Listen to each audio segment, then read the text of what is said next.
You will hear a number of different recordings, and you will have to answer questions on what you hear. There will be time for you to read the instructions and questions, and you will have a chance to check your work. All the recordings will be played once only. The test is in 4 sections. At the end of the test, you will be given 10 minutes to transfer your answers to an answer sheet. Now turn to Section 1.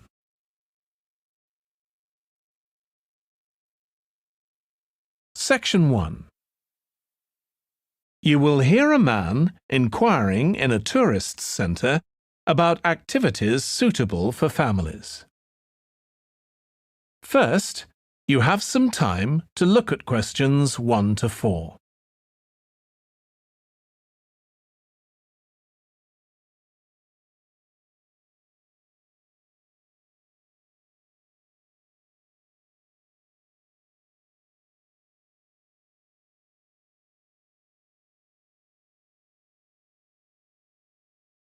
You will see that there is an example that has been done for you. On this occasion only, the conversation relating to this will be played first. Hi, can I help you? I'd like to find out if you have any excursions suitable for families. Sure. How about taking your family for a cruise? We have a steamship that takes passengers out several times a day. It's over 100 years old. The cruise takes place on a steamship. So steamship has been written in the space. Now we shall begin. You should answer the questions as you listen because you will not hear the recording a second time. Listen carefully and answer questions 1 to 4. Hi, can I help you?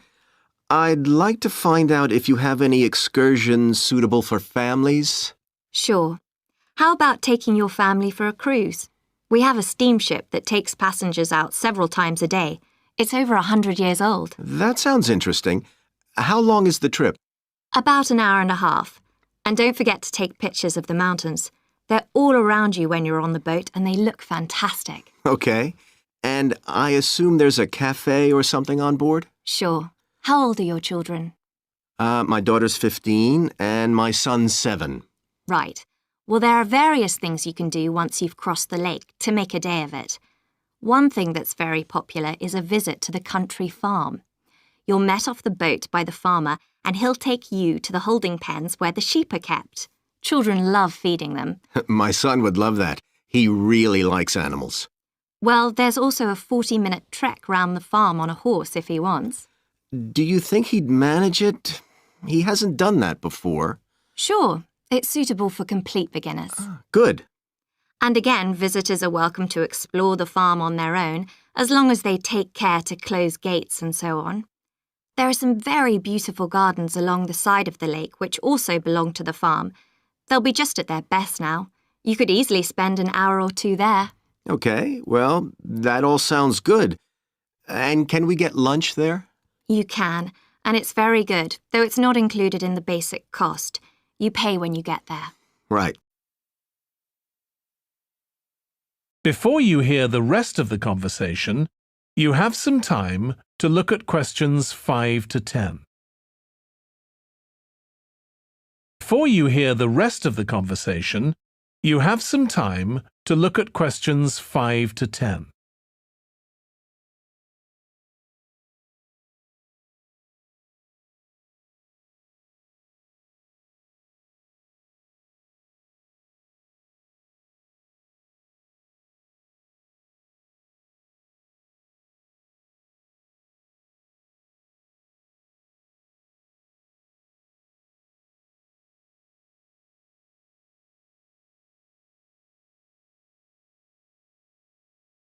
Now listen and answer questions 5 to 10. So, is there anything else to do over on that side of the lake? Well, what you can do is take a bike over on the ship and then go on a cycling trip. There's a trail there called the Back Road. You could easily spend 3 or 4 hours exploring it, and the scenery's wonderful. They'll give you a map when you get your ticket for the cruise. There's no extra charge. What's the trail like in terms of difficulty? Quite challenging in places. It wouldn't be suitable for your 7-year-old. It needs someone who's got a bit more experience. Well, my daughter loves cycling, and so do I, so maybe the two of us could go, and my wife and son could stay on the farm. That might work out quite well. But we don't have bikes here. Is there somewhere we could rent them? Yes, there's a place here in the city. It's called Ratcheson's. I'll just make a note of that. How do you spell it? Ratchesons.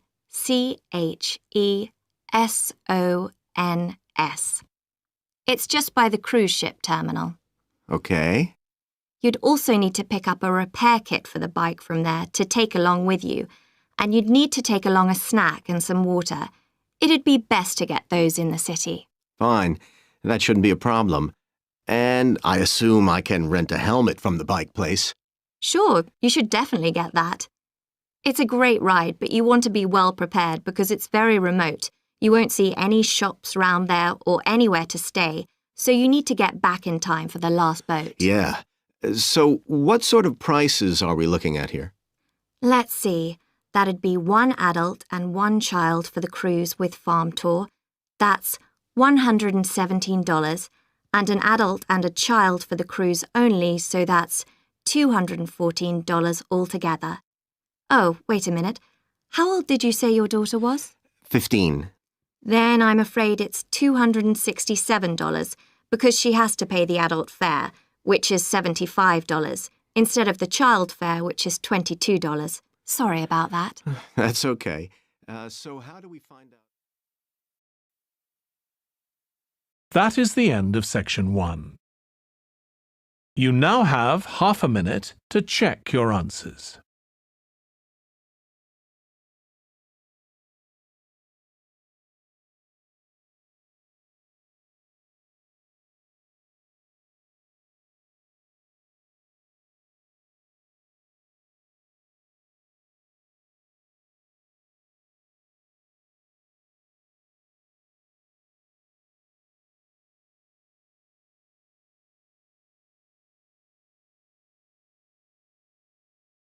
Now turn to section 2.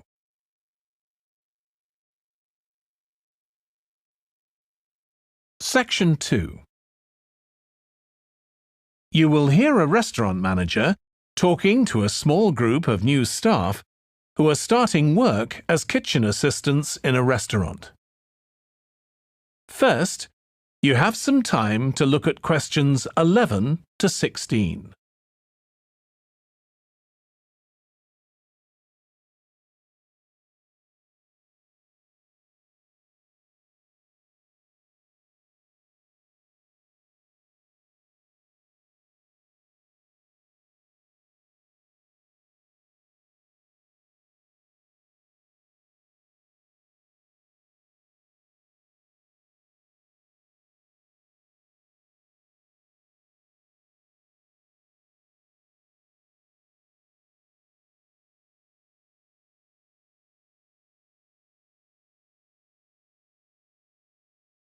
Now listen carefully and answer questions 11 to 16.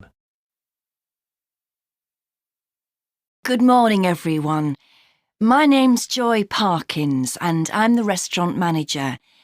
And I understand that none of you have had any previous experience as kitchen assistants. Well, you might be feeling a bit nervous now, but most of our kitchen assistants say they enjoy the work. OK, they might get shouted at sometimes, but it's nothing personal. And they're pleased that they have so many different things to do, which means they never get bored. And I'll tell you straight away that if you do well, we might think about moving you up and giving you some more responsibility. Right, well, you've all shown up on time, which is an excellent start. Now, I'm glad to see none of you have unsuitable footwear, so that's good. You need to be careful as the floors can get very wet and slippery. Those of you with long hair have got it well out of the way, but some of you'll need to remove your rings and bracelets. Just put them somewhere safer today, and remember to leave them at home tomorrow, as they can be a safety hazard. Now, it's going to be a busy day for you all today. We don't have any tables free for this evening, and only a few for lunch. Fortunately, we've got our head chef back. He was away on holiday all last week, which meant the other chefs had extra work. Now, I'll tell you a bit more about the job in a minute, but first, some general regulations. For all of you, whatever your age, there's some equipment you mustn't use until you've been properly trained, like the waste disposal system, for example, for health and safety reasons. Then I think there are 2 of you here who are under 18. That's Emma and Jake, isn't it? Right, so for you 2, the meat slicer is out of bounds, and of course none of you are allowed to use the electric mixer until you've been shown how it works. Now, you may have heard that this can be a stressful job, and I have to say that can be true. You'll be working an 8-hour day for the first week, though you'll have the chance to do overtime after that as well if you want to. But however long the hours are, you'll get a break in the middle. What you will find is that you're on your feet all day long, lifting and carrying. So, if you're not fit now, you soon will be. You'll find you don't have much chance to take it easy. When someone tells you to do something, you need to do it straight away. But at least we do have a very efficient air conditioning system compared with some kitchens. Before you hear the rest of the talk, you have some time to look at questions 17 to 20.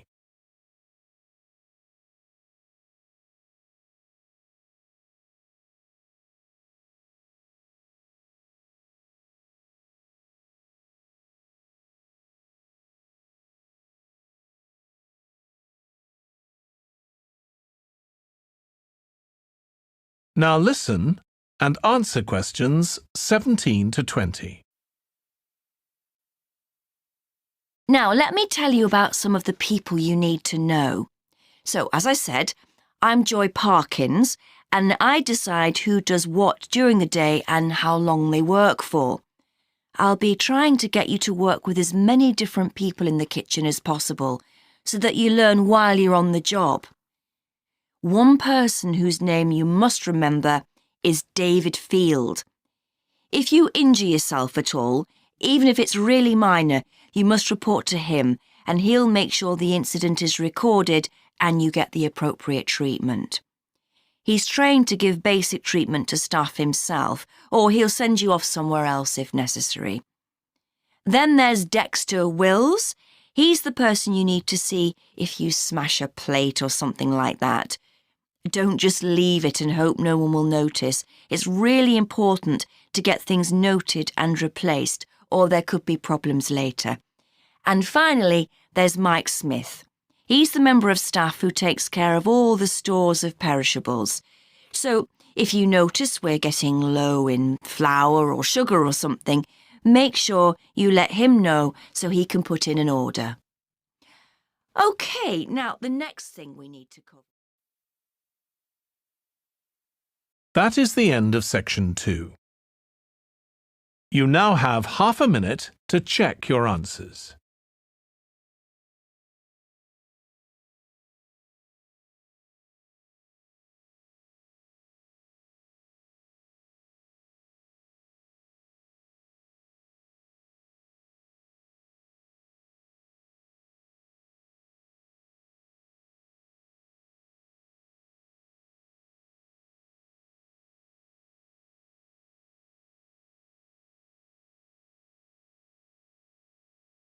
Now turn to section 3.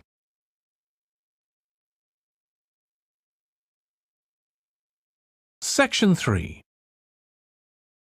You will hear two students called Trudy and Stuart, who are both studying to be librarians, discussing a paper that they are going to write together.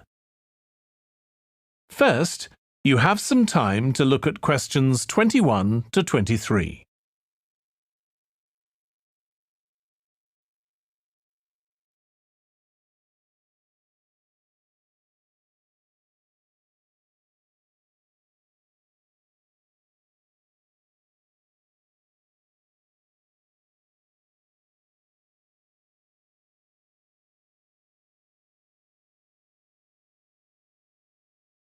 Now listen carefully and answer questions 21 to 23. OK, Stuart, we need to start planning our paper on public libraries. Have you thought of an angle yet? Well, there's so much we could look into. How libraries have changed over the centuries, for instance, or how different countries organise them. What do you think, Trudy? Maybe we should concentrate on this country and try and relate the changes in libraries to external developments, like the fact that far more people can read than a century ago, and that the local population may speak lots of different languages. We could include something about changes in the source of funding too. Yes, but remember we're only supposed to write a short paper, so it's probably best if we don't go into funding in any detail. Right. Well, shall we just brainstorm a few ideas to get started? OK. We obviously need to look at the impact of new technology, particularly the internet. Now that lots of books have been digitalised, people can access them from their own computers at home. And if everyone did that, libraries would be obsolete. Yes. But the digitalised books that are available online for free are mostly out of copyright, aren't they? And copyright in this country lasts for 70 years after the author dies. So you won't find the latest bestseller or up-to-date information. That's an important point. Anyway, I find it hard to concentrate when I'm reading a long text on a screen. I'd much rather read a physical book. And it takes longer to read on a screen. Oh, I prefer it. I suppose it's just a personal preference. I expect the libraries will go on evolving in the next few years. Some have already become centres where community activities take place, like local clubs meeting there. I think that'll become even more common. I'd like to think so. And that they'll still be serving their traditional function, but I'm not so sure. There are financial implications after all. What I'm afraid will happen is that books and magazines will all disappear and there'll just be rows and rows of computers. They won't look anything like the libraries we're used to. Well, we'll see. Before you hear the rest of the discussion, you have some time to look at questions 24 to 30. Before you hear the rest of the discussion, you have some time to look at questions 24 to 30.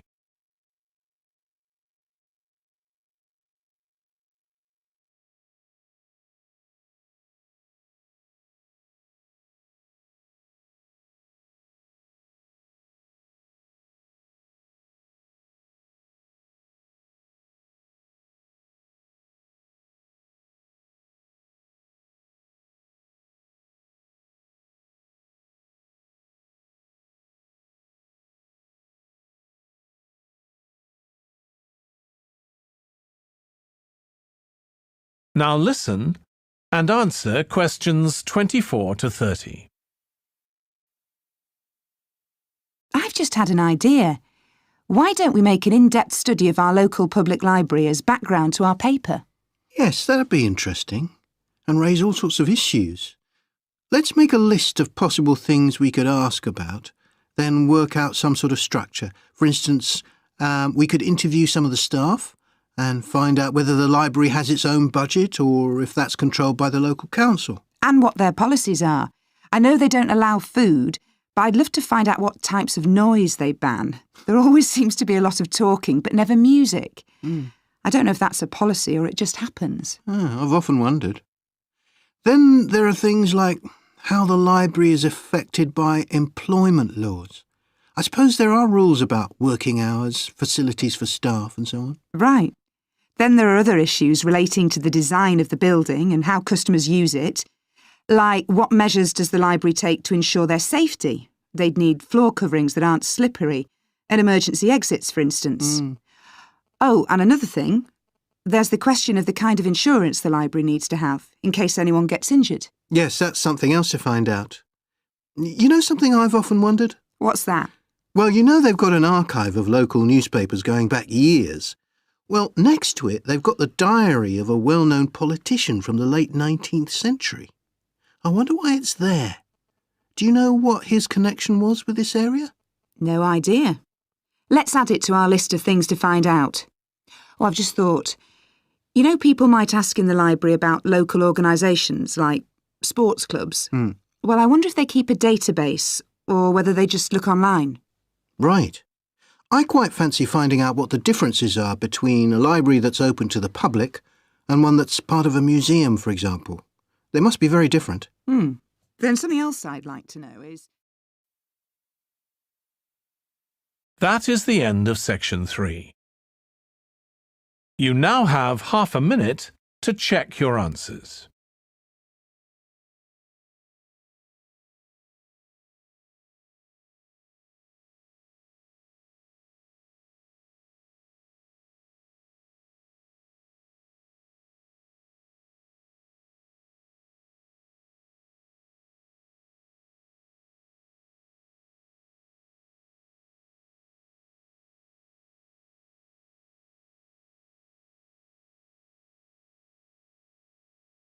Now turn to section 4.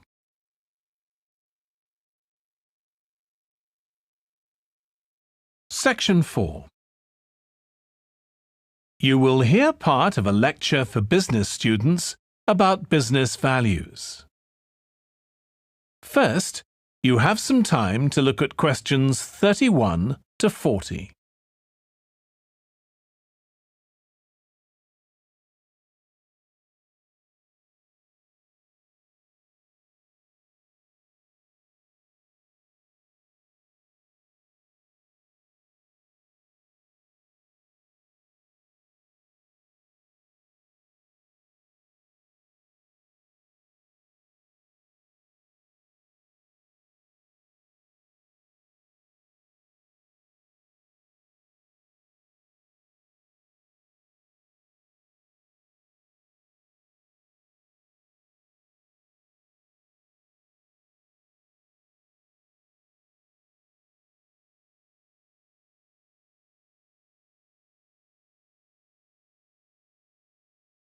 Now listen carefully and answer questions 31 to 40. In public discussion of business, we take certain values for granted. Today, I'm going to talk about 4 of them: collaboration, hard work, creativity, and excellence. Most people would say they're all good things. I'm going to suggest that's an oversimple view. The trouble with these values is that they're theoretical concepts, removed from the reality of day-to-day business. Pursue values by all means, but be prepared for what may happen as a result. They can actually cause damage, which is not at all the intention. Business leaders generally try to do the right thing, but all too often the right thing backfires if those leaders adopt values without understanding and managing the side effects that arise. The values can easily get in the way of what's actually intended.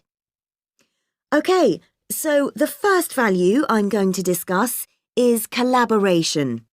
Let me give you an example. On a management training course I once attended, we were put into groups and had to construct a bridge across a stream, using building blocks that we were given. The rule was that everyone in the team had to move at least one building block during the construction. This was intended to encourage teamwork. But it was really a job best done by one person. The other teams tried to collaborate on building the structure and descended into confusion, with everyone getting in each other's way. Our team leader solved the challenge brilliantly. She simply asked everyone in the team to move a piece a few centimetres to comply with the rule, and then let the person in the team with an aptitude for puzzles like this build it alone. We finished before any other team.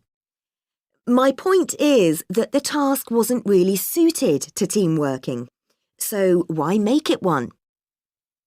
Teamwork can also lead to inconsistency, a common cause of poor sales. In the case of a smartphone that a certain company launched, one director wanted to target the business market, and another demanded it was aimed at consumers. The company wanted both directors to be involved, so gave the product a consumer-friendly name, but marketed it to companies. The result was that it met the needs of neither group. It would have been better to let one director or the other have his way, not both.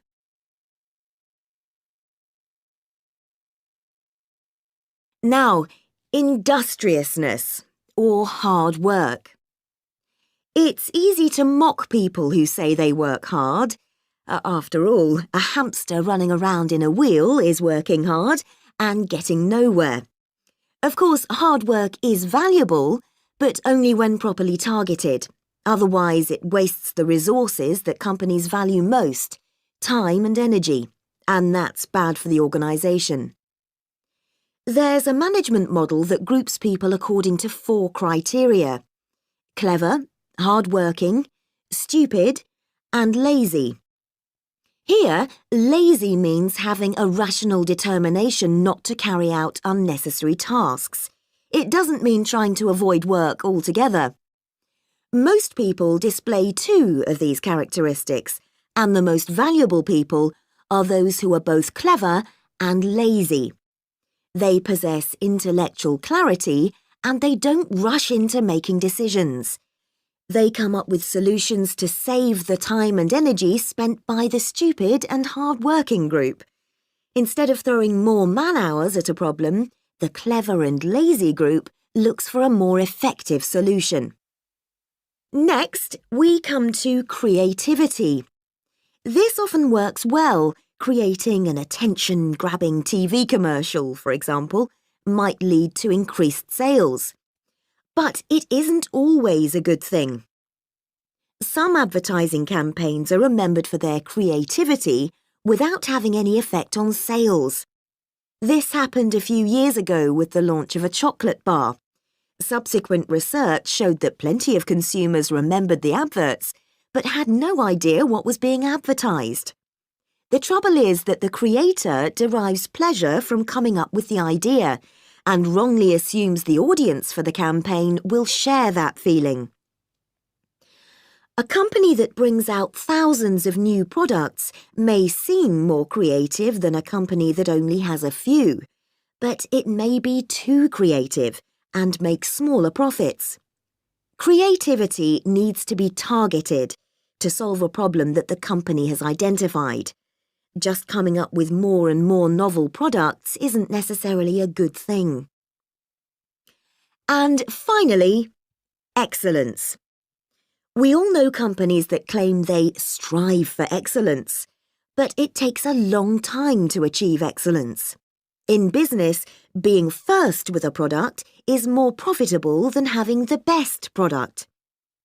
A major study of company performance compared pioneers, that is, companies bringing out the first version of a particular product, with followers, the companies that copied and improved on that product. The study found that the pioneers commanded an average market share of 29%, while the followers achieved less than half that, only 13%, even though their product might have been better. Insisting on excellence in everything we do is time-consuming, wastes energy, and leads to losing out on opportunities. Sometimes second-rate work is more worthwhile than excellence. Make sure it's excellent sounds like a good approach to business, but the just get started approach is likely to be more successful. That is the end of section 4. You now have half a minute to check your answers.